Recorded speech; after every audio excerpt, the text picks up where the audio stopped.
Au nom du Père et du Fils et du Saint-Esprit. Amen. Le Seigneur soit avec vous et avec votre esprit. Évangile de Jésus-Christ selon saint Matthieu. En ce temps-là, Jésus disait à ses disciples, « Si ton frère a commis un péché contre toi, va lui faire des reproches seul à seul. S'il t'écoute, tu as gagné ton frère. S'il ne t'écoute pas, prends en plus avec toi une ou deux personnes afin que toute l'affaire soit réglée sur la parole de 2 ou 3 témoins. S'il refuse de les écouter, dis-le à l'assemblée de l'Église. S'il refuse encore d'écouter l'Église, considère-le comme un païen et un publicain. Amen, je vous le dis. Tout ce que vous aurez lié sur la terre sera lié dans le ciel, et tout ce que vous aurez délié sur la terre sera délié dans le ciel.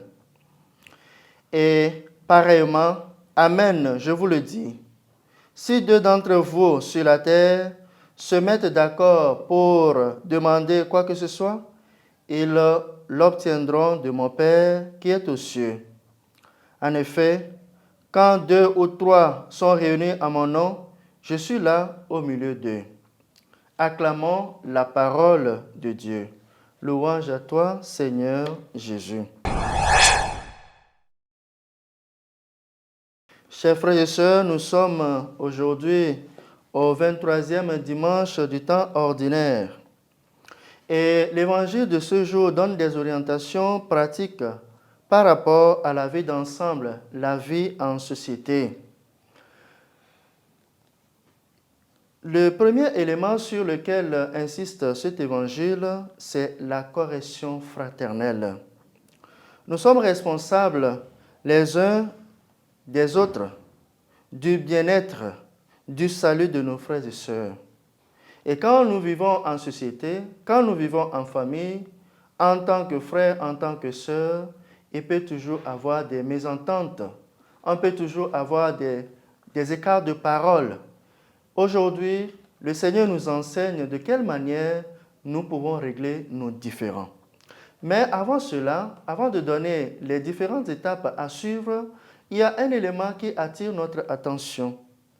Le Seigneur dit, si ton frère t'a offensé, si ton frère t'a fait quelque chose, il ne dit pas si tu as offensé ton frère, va lui demander pardon. C'est que si nous remarquons que nous avons un différend, si notre relation avec un frère, avec une sœur n'est plus bonne, il est de notre devoir de faire le premier pas en tant que chrétien. Et là, l'Évangile décrit 3 étapes à suivre. La première étape, c'est la rencontre seul à seul avec la personne concernée.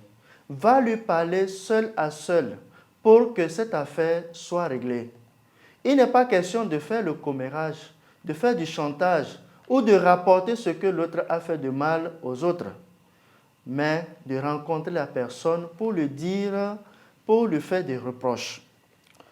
La deuxième étape de cette correction fraternelle, c'est de régler l'affaire devant 2 ou 3 personnes.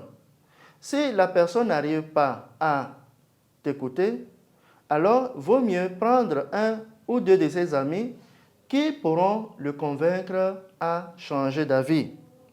Si vraiment ces 2 étapes ne sont pas nécessaires ne sont pas réunies, n'aident pas plutôt à résoudre le problème, il faut le convoquer devant l'assemblée, devant l'Église. Et s'il arrive à écouter l'Église, tu as sauvé une âme pour Dieu. Dans le cas contraire, Jésus insiste qu'il faut le considérer comme un païen et un publicain. Et ce thème ne veut pas dire que ce dernier va devenir ton ennemi, mais il est toujours ton frère. Il est toujours ton frère, ta sœur, qu'il faut toujours considérer. Le deuxième élément sur lequel insiste cet évangile est l'importance de la prière en groupe et de son efficacité. Là où 2 personnes ou 3 personnes sont réunies en mon nom, et quel que soit ce qu'ils vont demander, le Seigneur dit qu'ils l'obtiendront de son Père. L'efficacité de la prière en groupe. Chers frères et sœurs, j'aimerais vous inviter aujourd'hui à soigner notre rencontre avec Dieu dans nos mouvements, dans nos groupes et associations. Et j'aimerais insister beaucoup plus sur la famille qui est une église domestique. Chers parents, chers enfants, il est temps pour nous, pour ceux qui ont déjà l'habitude de prier ensemble, de continuer parce que l'efficacité de la prière se trouve dans cette pratique. Et ceux qui n'ont pas l'habitude de prier en groupe, de prier en famille, papa, maman et les enfants, le Seigneur nous invite aujourd'hui à retrouver le sens de cette prière en famille. Parce que c'est en cela que se trouve son efficacité.